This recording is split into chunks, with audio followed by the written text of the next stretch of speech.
Good morning, students. Now I will start about the endoplasmic reticulum. It is the first organelle.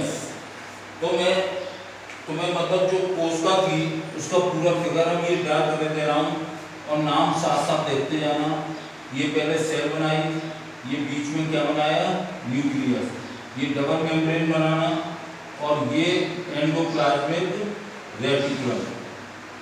एक तो मतलब दाने दिखा देना, वो राइबोसोम के होते हैं, क्यों ये दो प्रकार की होती हैं, तो दो तरफ बना देना और लास्ट कहाँ दिखाओगे, प्लाज्मा मेम्ब्रेन पर।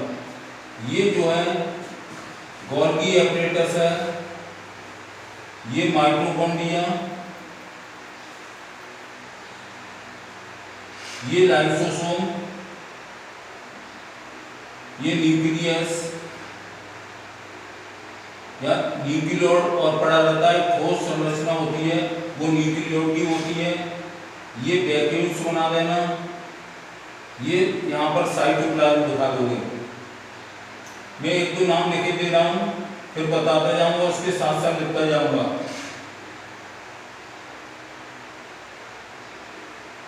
ये न्यूक्लियर मेम्ब्रेन है,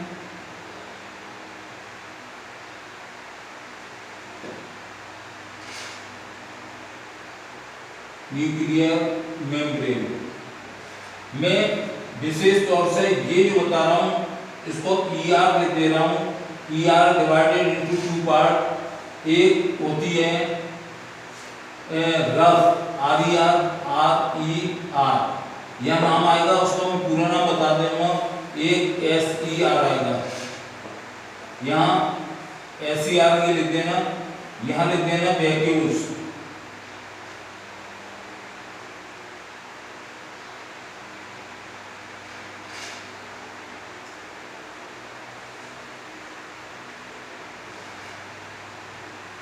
वैक्यूल्स, ये माइटोकॉन्ड्रिया,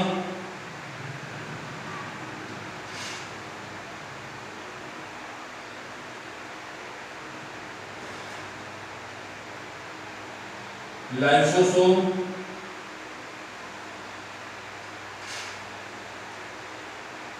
गोल्गी एपरेटस,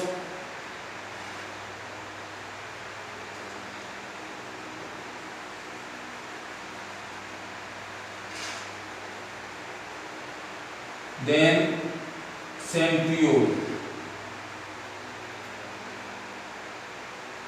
और ये मतलब इसके जो नाम हैं ये मैंने लिख दिए हैं, ये तुम देख लेना, और कोई नाम हो रहे हो तो लिख लेना, ये जरूर देख लेना। इसमें मतलब nucleolus, nucleus, nuclear membrane, smooth endoplasmic reticulum और माइटोकॉन्ड्रिया, लाइसोसोम, सेंट्रियोल, ये सारे नाम लिख लेना। रिक्तकाएं या रसदानियां,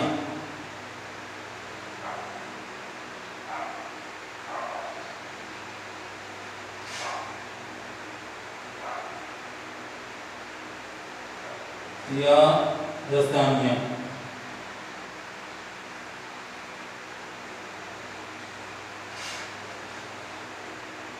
मैं मतलब इसमें ये बता दूं तुम्हें, पहले मैंने इसमें 3 बार पढ़ाए थे।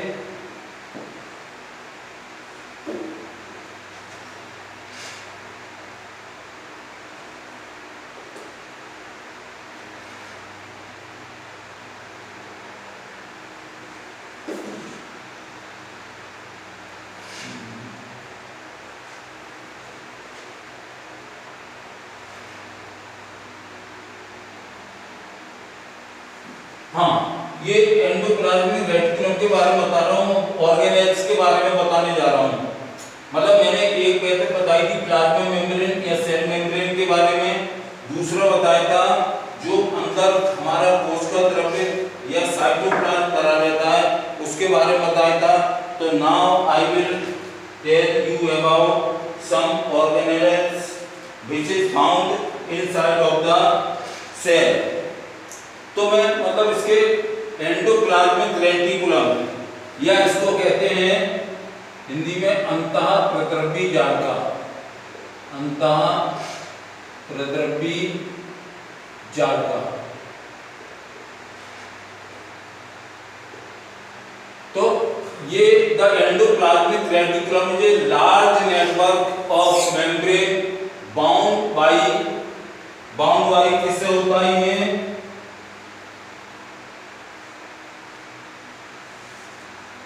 बाउंड बी आएगा,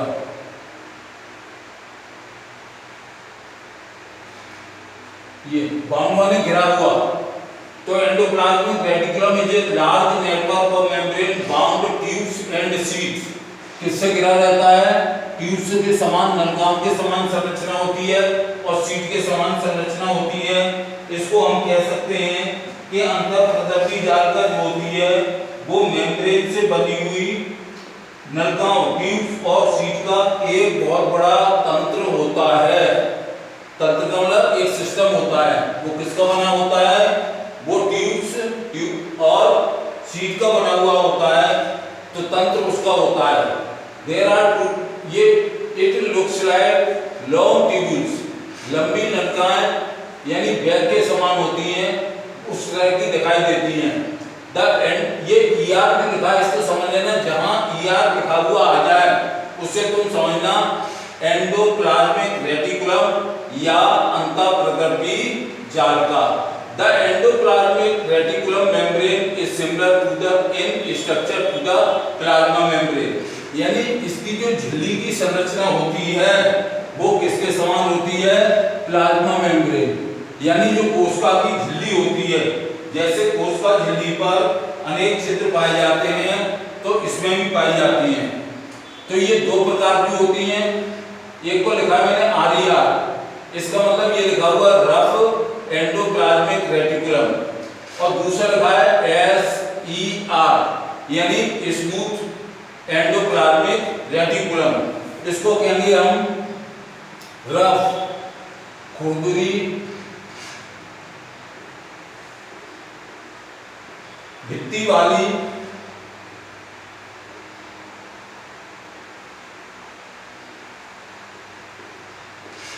अंतःप्रद्रव्य जालिका, अंतःप्रद्रव्य जालिका। नेटवर्क लिखा शब्द ना, उसका मतलब जालिका, और ये चिकनी मिट्टी वाली होती हैं, इसलिए वो स्मूथ लिखा है। तो ये कितनी प्रकार की होती हैं, दो प्रकार की, एक कहलाती है खुरदुरी मिट्टी वाली और एक कहलाती है चिकनी मिट्टी वाली। अब ये आरईआर जो है वो यानी rough endoplasmic reticulum looks rough, rough यानी खुरदुरी सतह दिखाई देती है। कब दिखाई देगी, जब हम माइक्रोस्कोप के अंदर देखेंगे। अगर कोई पूछे कि ये endoplasmic reticulum are looks like rough, why, क्यों, तो ये लिखा हुआ because it has particles called ribosome, क्योंकि इस पर जो दानेदार जो संरचना होती है वो राइबोसोम की होती है, और राइबोसोम के कण इस मिट्टी पर चिपके रहते हैं, अटैच्ड टू इट्स सरफेस, जो इसकी सतह पर क्या होते हैं, चिपके रहते हैं। अब दूसरा देखो, which are present in are active cells, जो सभी सक्रिय कोशिकाओं में उपस्थित होते हैं। कौन, राइबोसोम, यानी अंतःप्रद्रव्य जालिका पाई जाएगी। वो अंतःप्रद्रव्य जालिका कितने प्रकार की होती है, दो प्रकार की, एक रफ मिट्टी वाली यानी खुरदुरी सतह वाली, और एक चिकनी मिट्टी वाली। तो चिकनी खुरदुरी सतह क्यों होती है, क्योंकि उस पर राइबोसोम के कण पाए जाते हैं, और उसीलिए, और ये राइबोसोम के कण उसी की सरफेस से, उसकी किसकी, इट्स सरफेस यानी कि अंतःप्रद्रव्य जालिका की सतह पर चिपके हुए रहते हैं, जो कि हर सक्रिय सेल में मौजूद रहते हैं, उपस्थित रहते हैं।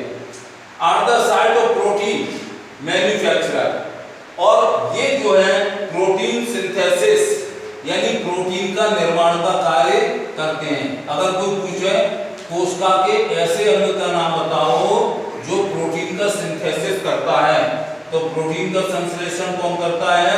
राइबोसोम करते हैं। यानी प्रोटीन का संश्लेषण ये कौन करते हैं? राइबोसोम करते हैं। अब देखो protein, the manufacture protein are then sent to various places in the cell depending on need using the ER.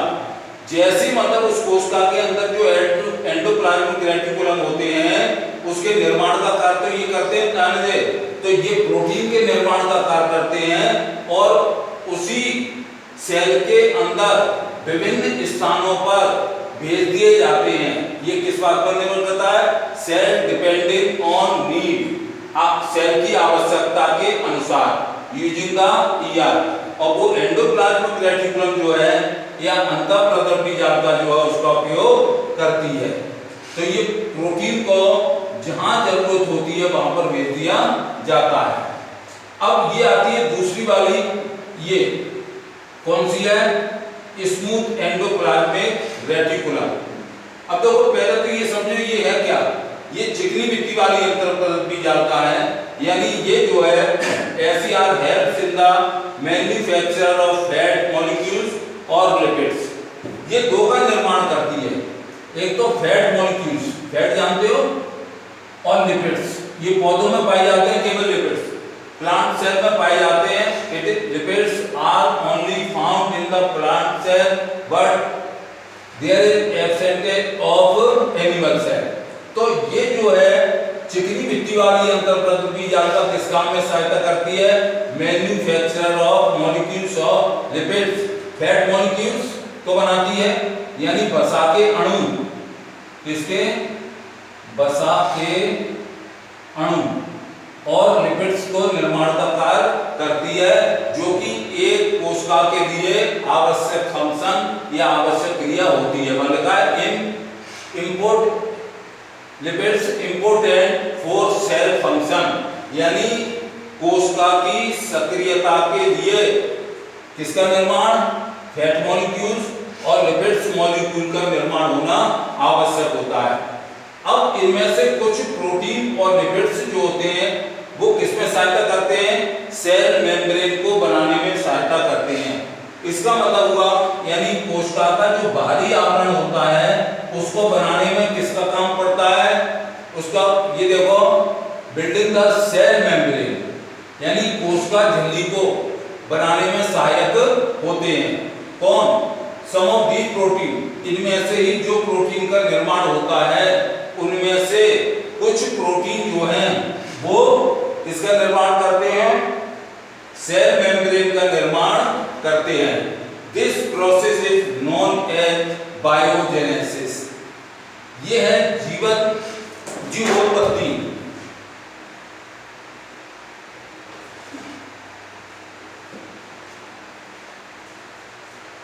ये क्रिया क्या कहलाती है? जीवोत्पत्ति। ये मैं लिख दे रहा हूं, जीवा जनन। किसको यहां लिख दे रहा हूं? जीवात जनन। ये हिंदी का शब्द है, जीवात जनन। यानी क्या मतलब हुआ? फिर समझो इसके ऊपर। Some of these proteins and lipids, इनमें से कुछ प्रोटीन और जो लिपिड्स होते हैं, मैंने बता दी लिपिड्स जो है प्लांट सेल में पाए जाते हैं। हेल्प इन बिल्डिंग, किसमें सहायता करते हैं? किसको बनाने में? सेल मेम्ब्रेन को बनाने में सहायता करते हैं। इसी विधि को हम जीवात जनन या बायोजेनेसिस कहते हैं। तो मतलब क्या हुआ कि जो राइबोसोम खुरदुरी मिट्टी वाली अंतःप्रदर्भी जालिका पर होते हैं वो प्रोटीन का और लिपिड्स का निर्माण करते हैं। उनमें से ही कुछ प्रोटीन जो है वो कोशिका झिल्ली किसको बनाती है? कोशिका झिल्ली को बनाने में सहायक होते हैं, कोशिका झिल्ली को। इसी विधि को हम जीवा जनन कहते हैं या biogenesis. This process is called biogenesis. अब सम ऑफ अदर प्रोटीन, अब कुछ अन्य प्रोटीन और लिपिड्स जो होते हैं वो क्या काम करते हैं? एक एंजाइम का कार्य करते हैं और एक हार्मोन का काम करते हैं। ये दो काम है। तो कुछ प्रोटीन और लिपिड तत्व जो है कोशिका झिल्ली को बनाने में काम आते हैं, लेकिन जो अदर प्रोटीन्स होती हैं वो क्या काम करती हैं? तो वो ये समझो वो किसका काम करेंगी? एंजाइम, एंजाइम को बनाने में काम आते हैं। और क्या बनाते हैं? हार्मोन, इन दो के बनाने में काम आते हैं हार्मोन्स। ये एंजाइम जो है क्या काम करते हैं? तुमने देखा होगा जब 10th में आओगे तो एलिमेंट्री कैनाल यानी आहार नाम पढ़ोगे, वहां पर भोजन के पाचन में विभिन्न प्रकार के एंजाइम और हार्मोन काम करते हैं। तुमने देखा होगा जिस प्रकार से एक चाबी से एक ही प्रकार का ताला खुलता है, दूसरी से नहीं, उसी प्रकार से ये एंजाइम और हार्मोन जो है वो एक ही भोजन पर एक ही एंजाइम काम करेगा, दूसरा नहीं। तो इसमें से जो कुछ प्रोटीन होते हैं और लिपिड्स होते हैं, कौन कौन प्रोटीन्स और लिपिड्स जो होते हैं वो एंजाइम और हार्मोन की तरह काम करते हैं। और ये हमेशा एक नेटवर्क सिस्टम इनका पूरा फैला रहता है। किसके अंदर? ये जो नलिकाएं फैली हुई हैं, ये ध्यान रखना, ये भी वैक्यूल्स है, तो ये एक नेटवर्क का काम करते हैं।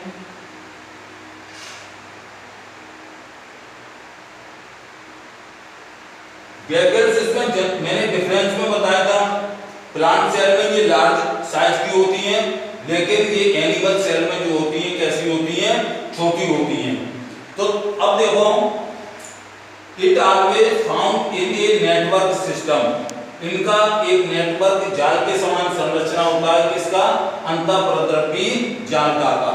अब मैं इसके कुछ कार्य के बारे में बात करूंगा। किसके कार्य? एंडोप्लाज्मिक रेटिकुलम यानी अंतःप्रद्रव्य जालिका के कार्य।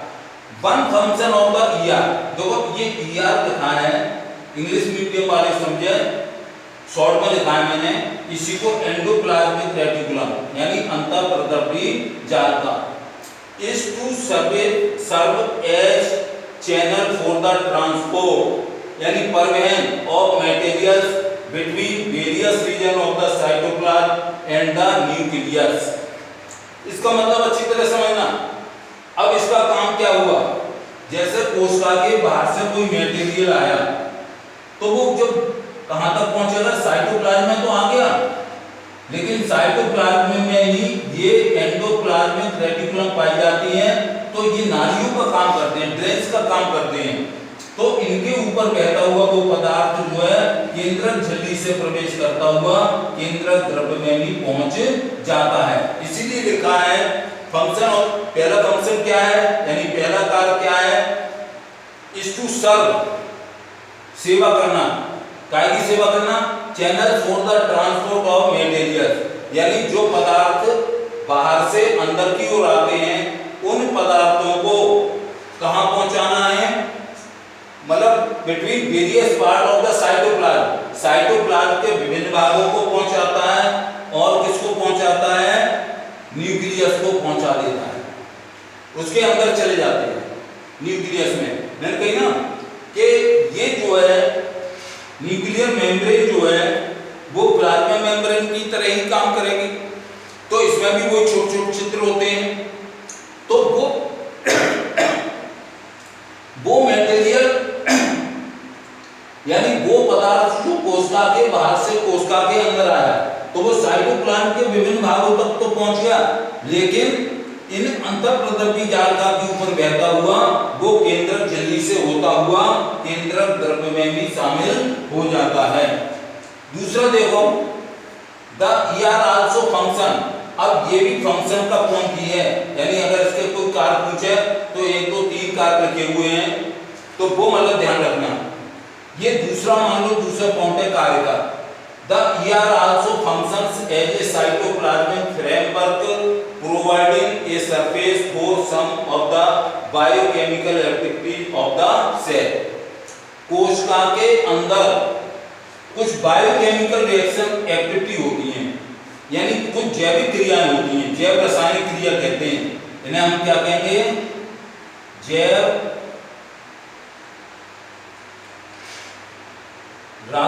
प्लाज्मिक क्रिया।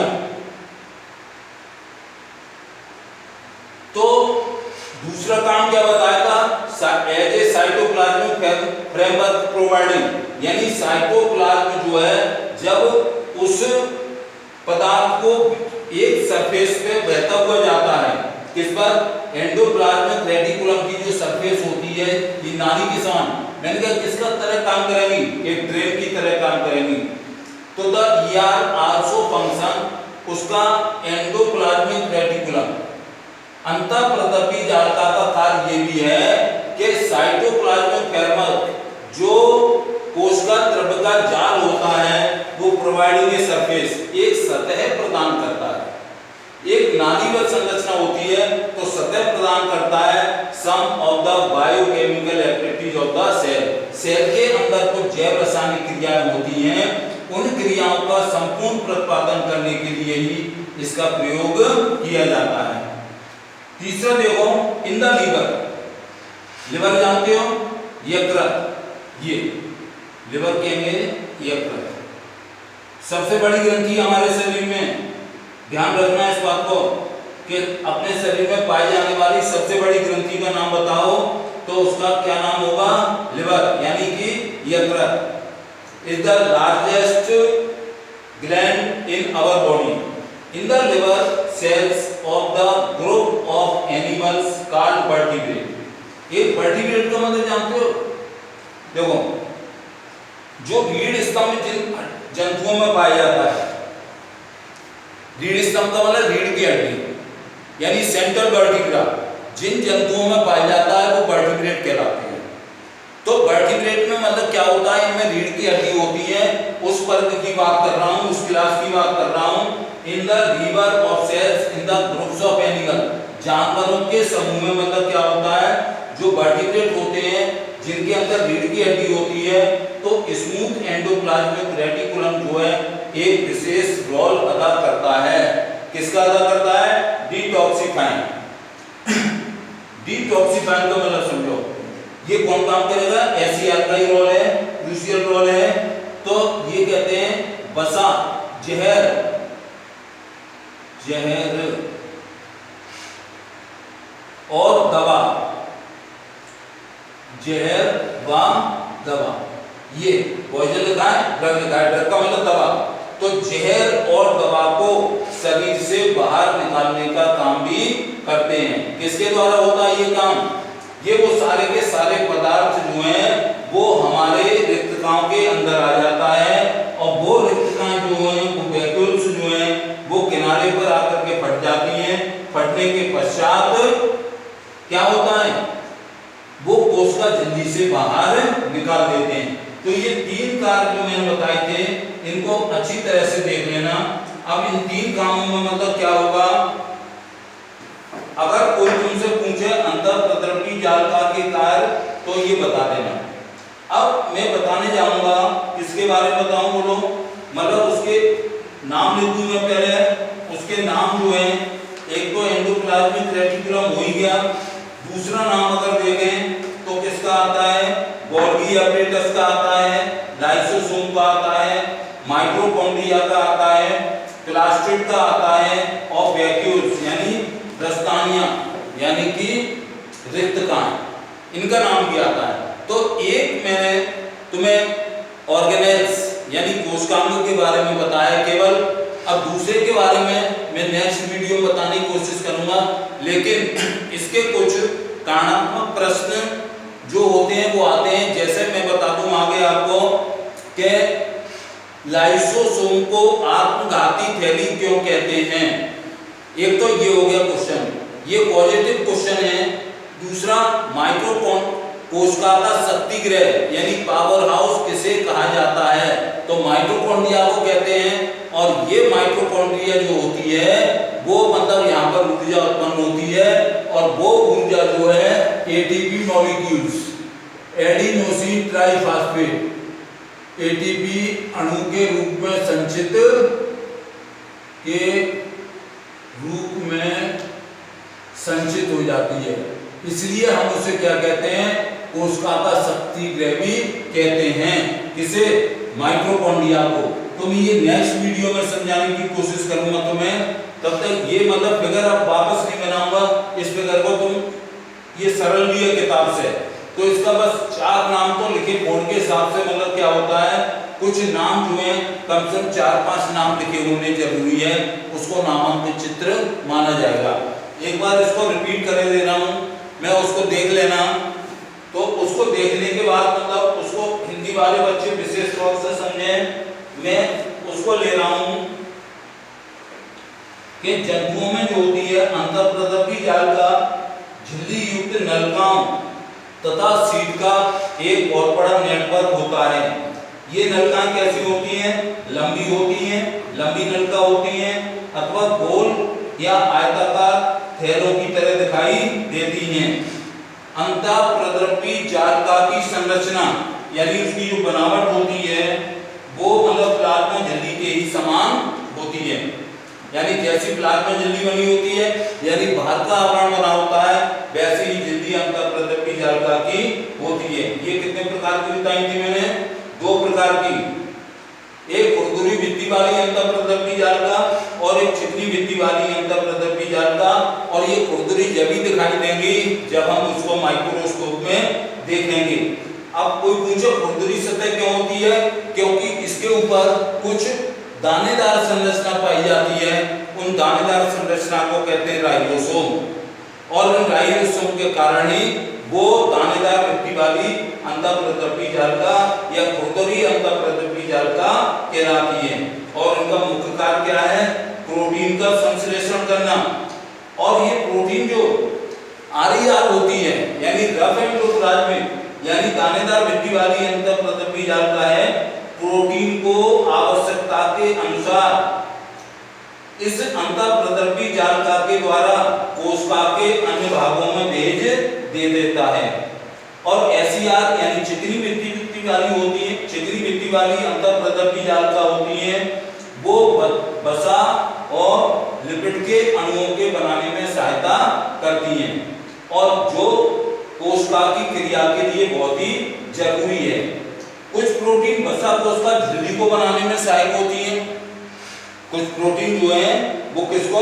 कोशिका झिल्ली को बनाने में सहायक होती हैं, लेकिन कुछ प्रक्रिया झिल्ली को बनाने में सहायक होती है।